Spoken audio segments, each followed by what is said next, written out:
weekend, everyone. My name is Michelle Pugh-Parry and I am the founder of the Women's Chapter. And today we are going live with Muna, who is the founder of Circle of Style, a revolutionary circular fashion platform for pre-owned pieces, but with a stylist touch. So I'm going to find her online and see if we can get her to join. There we go. She should be joining us shortly.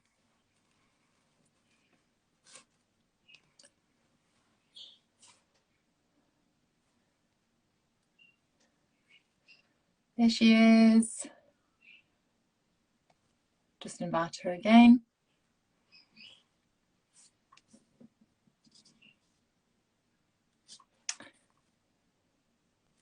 There we go. Muna should be joining us any second now. Just bear with us, everyone. Oh, I am accepting. Muna, if you can hear me, I have sent you an invite as well.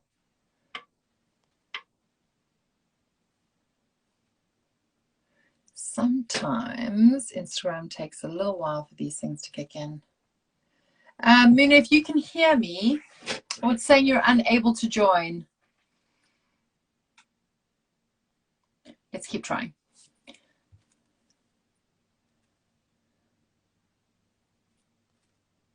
Here we go.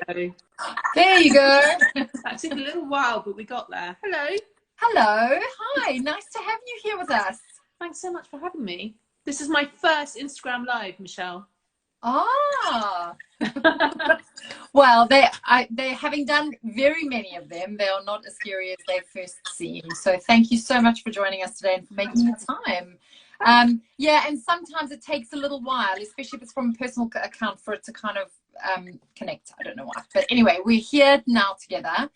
And for those that have just joined us, we are speaking to Muna, who is the founder of Circle of Style, a revolutionary new pre-loved fashion platform with a stylist twist, which is unlike anything that anyone else is doing in the market. So I would like to hand over to you first to introduce yourself and your amazing concept, which is taking the industry by storm. So tell us a little bit more about this. I need to do that more often, Michelle. Can I hire you to do that for me in the future? That's fantastic. It's all downhill from here. No, it's yeah. So it's kind of gathered momentum. That's for sure. It's been, you know, we've been going since the 1st of July, and yeah, like you said, it's there isn't anything like it out there in terms of it being the world's only styling subscription service for secondhand fashion. And so what we do is we kind of ask a pretty intricate style quiz for our circlers, and find out lots of things about them. It's incredible how much information people will give you when they're sort of handing over their wardrobe or their kind of, you know, what they're going to end up being styled into an expert. So yes, lots of information, and then we hand that over to the right stylist for you, and then every 3 months, every season, you get a box of 5 pre-loved luxury pieces that are based on your size, your spend, and your style. Brilliant. And I have done the quiz, so for anyone who's wondering about the process, it is really fun, and I wasn't sure if I was giving you much information, but it was one of those kind of cool things that I guess maybe when I was a teenager I would have done. We were like, well, which one of these items did you choose, this one or this one? I was kind of going for a touch of that because it needs to be fun, right? So yeah, but we have some really clever people behind the scenes that kind of will analyze a lot of that and figure out quite a lot of data on people, just to get a real understanding, because, you know, it's what we do as human beings when we talk to each other. There's a lot of processing that's going on when you're talking to someone about figuring out what they're like as a human being, what kind of stuff they like, what they don't like. And so, you know, we have to do that using technology and doing that remotely. So yeah. Brilliant. Well, tell us, how did you come across or come up with this concept? I mean, is this something you've been that's been brewing for a long time, or did you have an aha moment at some point? How did it come about? God, I don't know if either of those things happened, if I'm completely honest, but the way it came about was pretty cool. So I've been working at a big global brand, running one of their brands in alcohol, and came across an incredible woman called Bay Garnett, who, if you look her up, if you don't know her, anybody who's into their fashion will know who she is. But if you don't know who she is, then look her up, because she's known as the Queen of Thrift. And basically, she had a career of sort of 15 years as a contributing editor to British Vogue. And I think it was her very first British Vogue shoot. She styled Kate Moss in a top that she thrifted for $7 from a Lower East Side thrift store, New York. And of course, Vogue, you know, they don't tend to put Kate Moss in a $7 top, right? So I don't think it ever happened before. And I'm not entirely sure it's ever happened since, but it's and it just became really iconic. And for anybody around, particularly in kind of London and the UK at that time, it was just such an iconic shot of Kate Moss in this banana print top, looking super cool. And actually, the creative director of Chloe asked to borrow the top, and that season's Chloe runway was just all banana print, and it was just, you know, people really remember it. And I met Bay because she did some work for us, and we sort of became friends. And I was sitting in her kitchen, and she was talking about the hunting and the rummaging that goes into shopping secondhand, and how she loves it, and she'll spend hours trawling through all this stuff and sometimes come out with nothing. And I had an allergic reaction to that, because I mean, you know, I sort of, you know, shopping for me isn't necessarily a great pleasure, if I'm honest. You know, it's a bit of a chore. And the idea of doing it, I mean, there are people out there who will never be our customers because they love spending their weekends or spare time going through, you know, secondhand stores, and it's a hobby for them. But if you actually want it to be a little bit more efficient, which I do, then we're definitely the right kind of service for you. So I had a bit of an allergic reaction to what she was talking about, and just thought, God, there must be a way of fixing that. And I knew, like everybody does know, that resale's going through the roof. And so having kind of, you know, heard about that, and then just starting to do a little bit of research on other sort of styling services like Stitch Fix or and other kind of brands that we're doing, and it started forming really. But I was still working, and it took me a little while to kind of get it all together. But I have to say, I'm pretty grateful for COVID in a sense, because during lockdown, it really gave me that sort of opportunity to just get a, you know, bit of work done on it discreetly. And so, yeah, I've been doing it full time since January 2021. And am I right in thinking, because you mentioned that you worked in the drinks industry before, that you had no background it really troubles me. It really troubles me that I don't have a professional fashion background. But the great thing is that, of course, I have people around me that do. Yes. And you know, as the kind of CEO, I don't necessarily need to. And also because previous to working in the drinks industry, I worked in advertising, and I've just worked across so many different categories. What I have done in the past is I have created digital products. So, you know, I led the team that made Nike Training Club, for example. And there's a lot of similarity between Nike Training Club and what we're doing now, because the whole point of Nike Training Club, originally, by the way, we created it for just women. So I kind of ran an account at an amazing digital agency, Nike Women. It was the year of the World Cup. Everybody wanted to work on football. It was really difficult for me to get any resource for Nike Women. And I just decided I was going to do something that was going to matter more than that year's World Cup campaign. And, you know, and so we created Nike Training Club, and we did research across the world, everywhere from China to America to across Europe. And everything the one thing that every young woman that we interviewed said to us was that they wish they had a personal trainer. And so we created Nike Training Club to democratize personal training, and make it accessible. And, you know, it seems like, you know, there's so many training apps now, but this was like in 2010 and there weren't. No. And yeah, so it was one of it, and I think it's still the world's #1 training app. And then we created it, and then it was created for men afterwards, because men were actually using it, even when it was just for women. But and so they kind of created, and you never get it that way around. So I'm pretty proud of that piece of work. But it's but yeah, and this is exactly the same with sort of democratizing personal styling. So in that perspective, from the digital product perspective, I have some expertise, but you're absolutely right about fashion. Well, but then I think also just what I've taken from what you've been talking about now is that you have an understanding of what people want through the you know, the different roles that you've had, whether that be through creating digital products and listening and building something in response to the feedback, but also working in advertising. You know, I think don't underestimate the power that you have to understand what consumers want. Yeah, absolutely. And that's where these kind of revolutionary products and services come about, because it's about identifying those gaps in the market, just like you have done, and bringing together possibly services that did exist, but not anyone that was offering them all together. No, exactly. Yeah. No, absolutely. It was completely kind of just being an opportunist at the right time, really, in the right place. Yeah. So, and doing something about it and persevering. I mean, you know, I'll give myself that credit. I mean, you know, it's not easy to raise money and get a when you've never done it before, and also get a business off the ground. But yeah, but it was definitely me just sniffing out an opportunity and kind of go. And so, at what point did you take the plunge and kind of chuck in your professional career or your, you know, employed position and do this full time? I sort of, through lockdown, I could have a few Zooms with some really incredibly important people, and who were kind enough to give me some of their time, and sort of got a few slides together. And so I sort of felt things out before I did that. And I was getting such an incredibly positive response from people, like genuinely really interested in what was happening, and some great advice and stuff. And it was beginning to take shape. And I have to be honest with you, it wasn't like a massively conscious thing. It was just, it just started taking up more and more of my time. I was also doing a podcast with Bay called This Old Thing, which I recommend everybody listens to. But and we were interviewing these amazing people.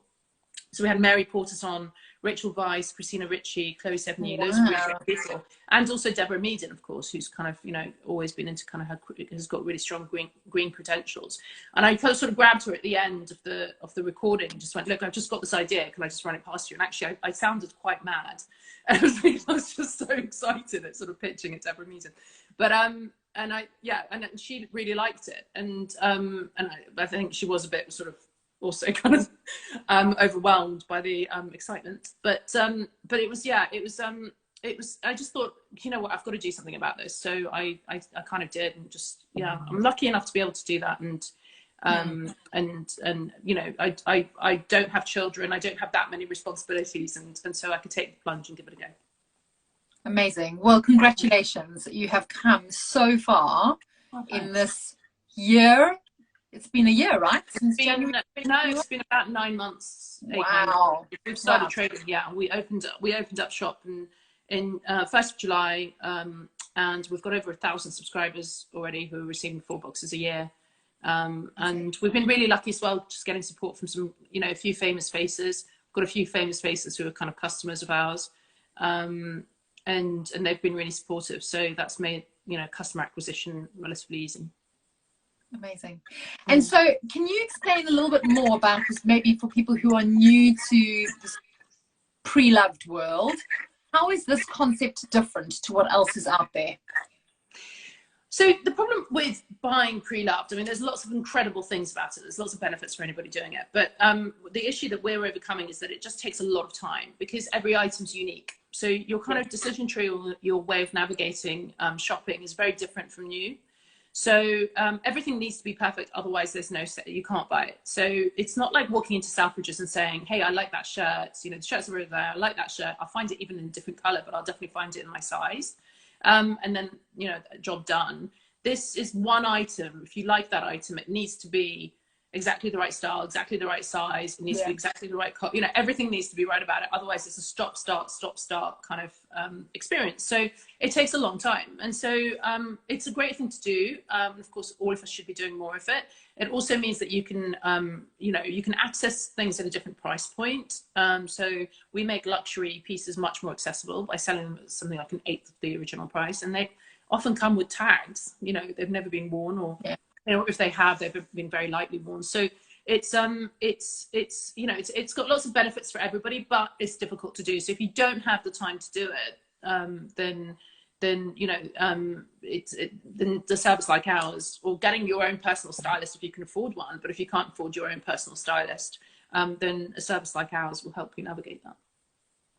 And are people using it, because I know you have a subscription service, so are they using it for the subscription but also for occasion dressing, or if they're looking for something particular for an event they're going to, or like, do they have the flexibility to be able to work with you for both? Yeah, they can do. And we're beginning to kind of offer, I mean, this is all about product development, right? So, so this is the problem with startups.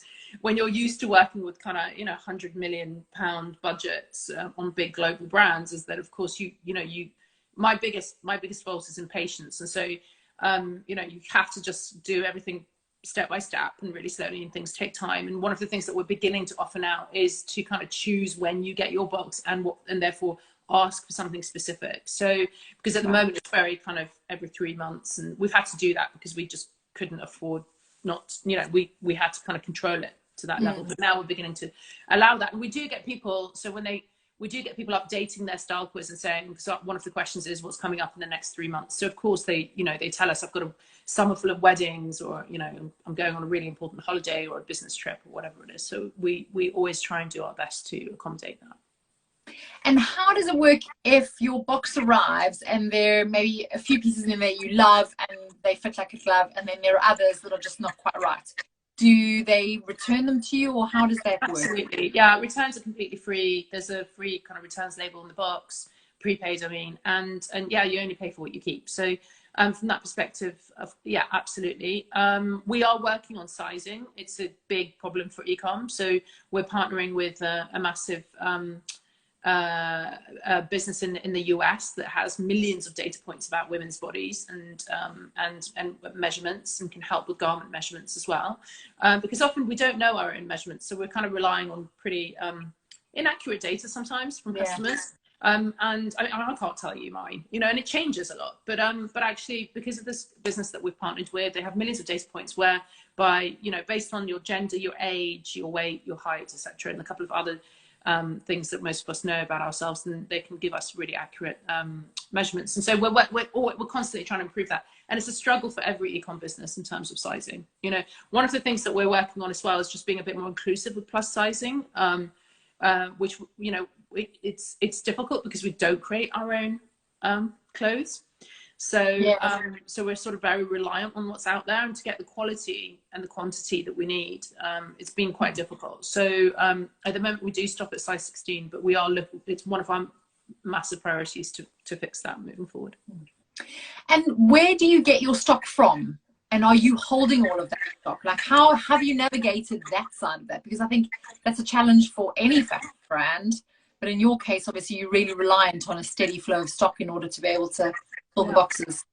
Yeah, and so what we do is kind of a mix of a few things. So so firstly, we partner with secondhand stores who give us a kind of commission, basically, when we buy things. So we buy things on demand, which is great, because, and one of the things we always talk about with the stylists is that we should never use anything that's in our inventory if it's not right, which I know that, you know, other companies might do. We really avoid it, because the most important thing is to send our circulars something that they're really going to love. And if that doesn't exist within our inventory, then we'll look elsewhere for it. So we have agreements with some great secondhand stores. And then we also buy wholesale as well. We've just done our first trip to Italy, which was absolutely phenomenal. I mean, just coming back with hundreds, if not, you know, probably over 1,000 pieces of designer Italian clothing, you know, from Naples and near Florence and everything else. So that's really exciting. And then the most exciting part of this, though, and the reason it's called Circle of Style, is because if you're a customer of ours, if you're a circler, you're also able to sell us pieces that you no longer want from your wardrobe, and for store credit towards your box, or for cash if that's what you want. If you take store credit, you get an extra 10% towards your next box. But and so, you know, we kind of want to create that circular wardrobe, and so there are great pieces coming from our customers as well. And we're talking to fashion houses and department stores, which I can't really sort of talk about too much at the moment, but we're beginning to talk to some incredible luxury retailers and fashion brands too. Amazing. Yeah. So could it be then that you could receive something in your box that actually hasn't even been worn? Oh, absolutely. Yeah, we've got loads. I mean, it's extraordinary, honestly. I didn't know this before, but honestly, Michelle, there are people with kind of Balenciaga with tags on, and because it's last season, they just don't want it anymore. And it's a completely different world. But and I love that world exists, because we get some really great stuff. So yeah, and, you know, and what's fantastic about us is actually, in terms of stock, it's a very different issue, because when I talk to people who've worked in retail or fashion their entire careers, they kind of can't quite get their heads around this. But because we're secondhand, it doesn't matter if it's not the season. It doesn't. We don't have to sell everything we've got by the end of the season. It's fine. Yeah. It kind of waits, you know. So a lot of the stuff that we have is also vintage as well, really unique vintage pieces.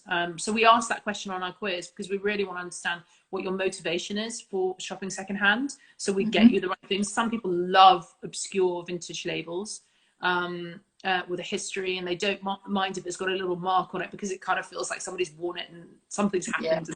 Yeah. And other people hate that, and they just want, you know, a really nice Burberry, you know, trench that nobody's ever worn before, and for a fraction of the original price. So so you kind of get different types of customers, really, and that's why we try and find out which one you are.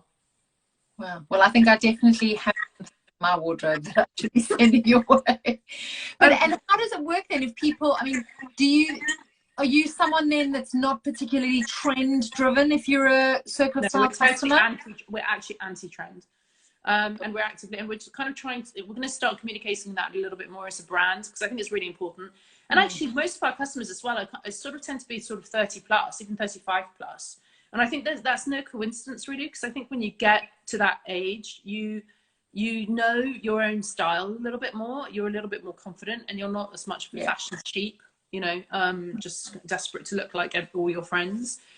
So we're definitely about personal style, and really helping you express that unique style, and just, you know, and you know best what you feel comfortable in, you know, and we'll give you and we do ask people if they want a wild card though as well. And actually one of the most common comments we get from our customers, because I still read every single comment obsessively, is that when they first took it out of the box, they thought they were going to hate it, but it's their favorite piece, or they would never have picked that up themselves. You know, they would have walked past a rail in a store or e-com and never picked that item because they just didn't ever think it was going to be right for them. So, and because a stylist kind of tells you, because we write personalized notes that give you kind of guidance on how to wear it and why we chose it for you, and because it's in the comfort of your own home when you're trying things on, I do think that people are a little bit more adventurous.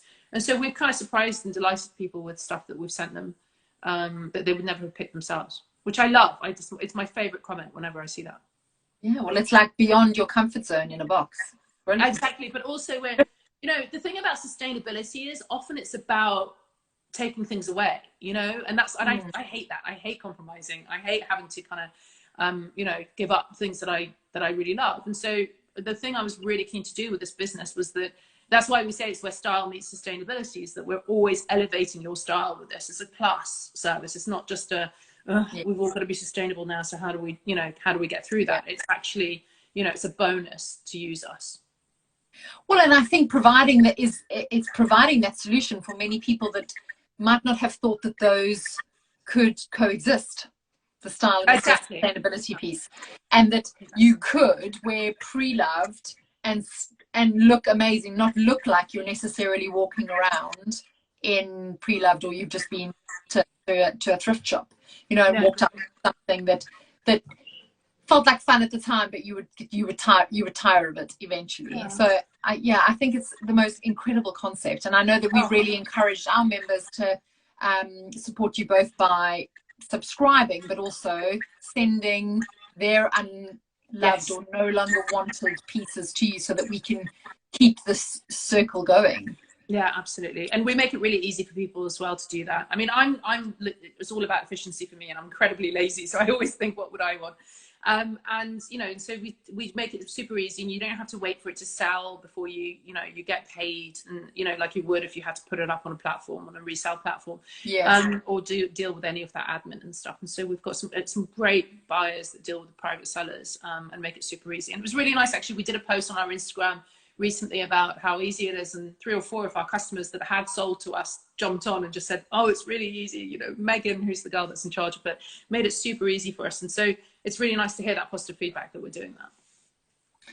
And in the 9 months you have achieved so much, and we did touch on that earlier, but are there any particular milestones that you are proud of over this period? I mean, and you should be proud of everything you achieve, but is it something that really stands out for you, that kind of makes you want to dance around your think about it. Yeah, two things happened quite close to each other. One was really positive and one was really negative. And well, not really negative, but it was definitely a good experience. And the first one was that, so we launched on the 1st of July. My birthday's in early August, and my birthday weekend, I was it was a Saturday and I was asleep, having been out to dinner the night before. It was a Saturday afternoon. I was having a bit of a disco nap, and my phone was off, and I turned it back on again and found that the wonderful Dorno Porter, who's been a massive supporter of ours, had posted about us on her Instagram and literally blew everything up. And in a week we had 500 subscribers. Like, it was absolutely crazy, and just sort of broke our websites, and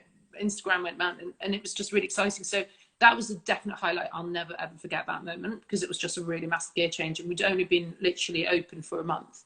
And then the other one happened relatively soon after that. I'd raised money to kind of get us there, and because I hadn't done it before and didn't understand runways and how much you need to leave before you raise more or whatever, we were coming perilously close. And I had people who, like tech people who cost quite a lot of money, who'd left their very big jobs at big organizations and were sole earners in their family and had children, wow, other stuff like hanging over me. And it was a really dark moment, and it was, and I cried, and it was really tough, and it felt very lonely, and, but I managed to get through it, raise more money, even though the hardest thing when you're feeling not great about yourself is to go out there and raise funds. I mean, it's really difficult to have that level of positivity and that level of belief and faith and everything else. And so I got through it, and I have to say it changed me completely, just being able to get through that and make my way through it, and it's just definitely had an absolutely lasting effect on, I noticed that I'm not easily I'm not easily ruffled anymore. I don't know, it just, nothing phases me as much. And it was definitely a terrible experience at the time, but I'm so grateful that I went through it. That's wonderful. And it's really refreshing to hear you share an experience like that, because I think so many people assume that when you start and build a business, it's all roses. And we're all very good at kind of promoting our lives and our businesses online and on social media, but very seldom do people get to really see the difficult decisions and challenges that you face behind the scenes. And the tears. In fact, I had a really good friend on the phone this morning crying, saying, I don't know how I'm going to pay my bills. Yeah. But yet, if you saw her kind of public profile, you would assume that she was flying. Absolutely. And I get friends of mine even saying, my God, this is going so well. You must be, and you're there sort of going, Jesus, if only, and I tell them, I think it's really important that we embrace human failing. And I think sometimes as women as well, I have a lot of young women working in the team, and I always try and sort of promote, failure is fine, and just talking about it, making it really comfortable, because I do think that when you become a kind of businesswoman, there's this image of what you're supposed to be like, and I think it's all symptomatic of the fact that we have to just be so much better, than our male counterparts, and we're still kind of trying to have it all and be really perfect and prove that we can do it all. I definitely don't suffer from perfectionism in any way, and I definitely embrace my human failing, and I have to say, and I don't take it all too seriously either, and I have to say that has definitely been incredibly helpful. It's just, I think life's hard enough. Why put extra pressures on yourself? And so I try and sort of promote that within the team as well. It's okay, to mess up. Yeah, for sure. I mean, I say this to my own daughters all the time. Yeah. We don't fail, we learn.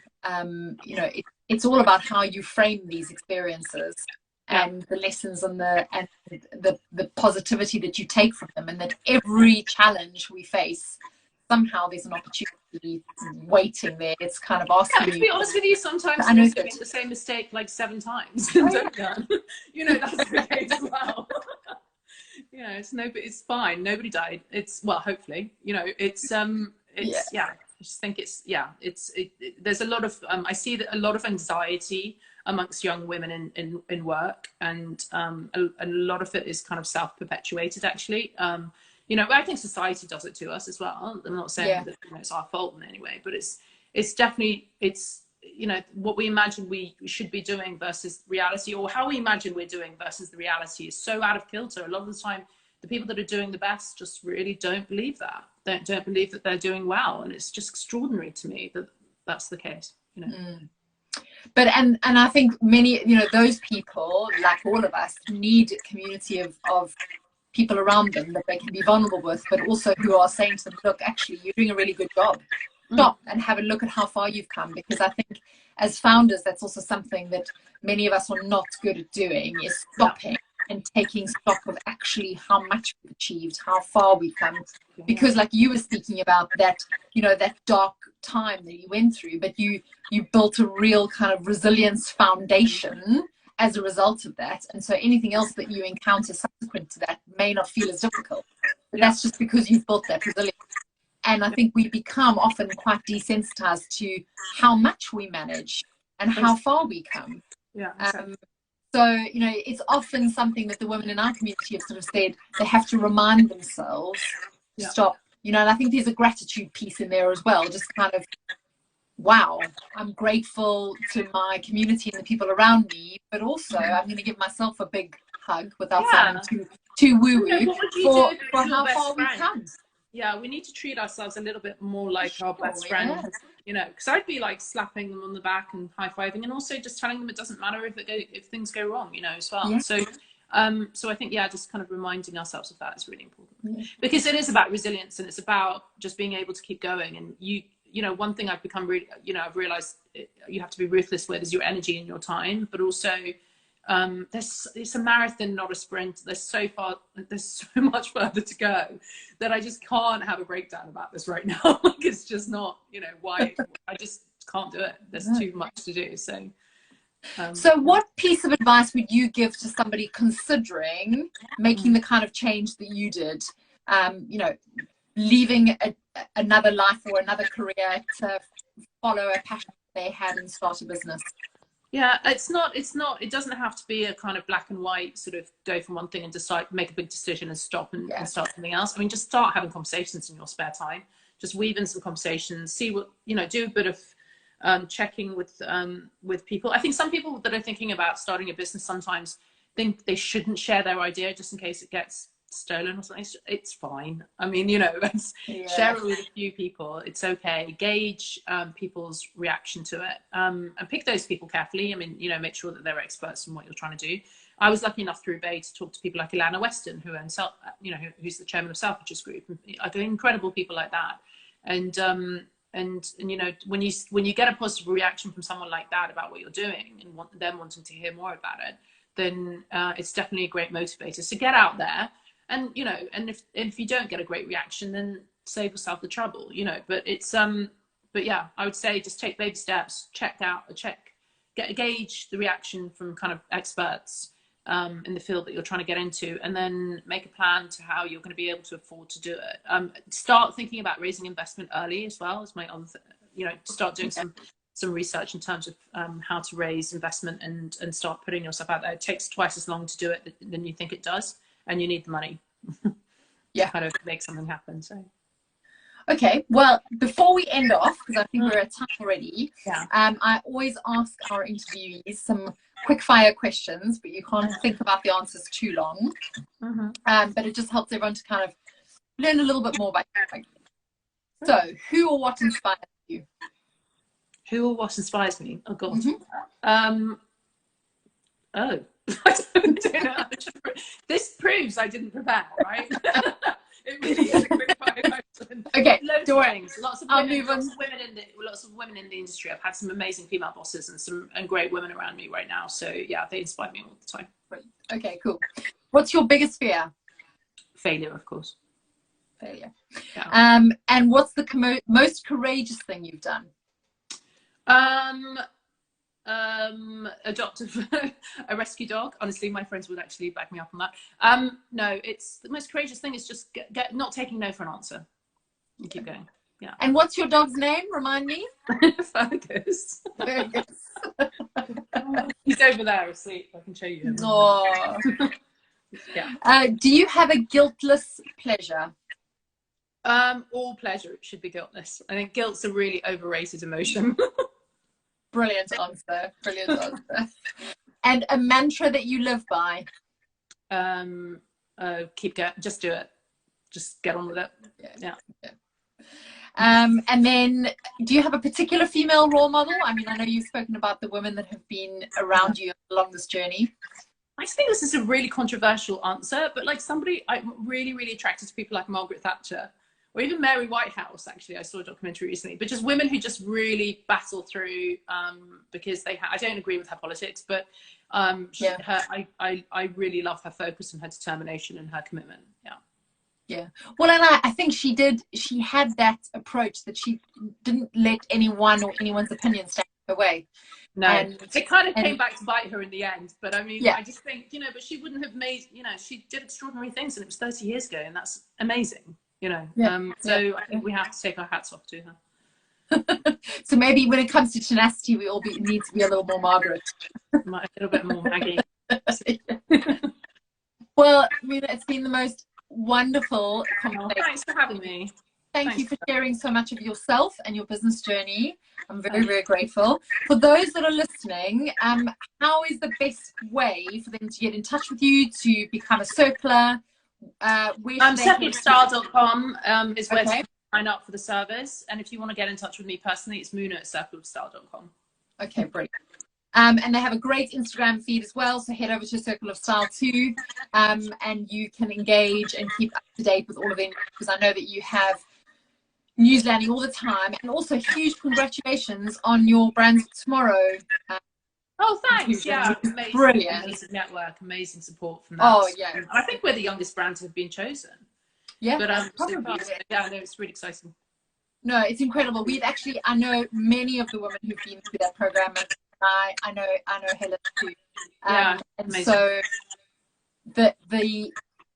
the traction that those brands have after coming through that program is remarkable. So we look forward to seeing how you get no pressure. No, you deserve to be there. Absolutely. Yeah. Thank you, Michelle. I really appreciate it. Thank you. Have a wonderful afternoon, and thank you everyone for joining us. For those that might have come in halfway through our chat, this will be saved to the Women's Chapter video feed. So it will be saved there if you want to go back and watch the whole video. And I'll be sharing this to stories as well, and I'll tag Circle of Style. Fantastic. Thanks, Michelle. Thank you so much, Muna. Take care. Have a wonderful afternoon. Bye. Bye.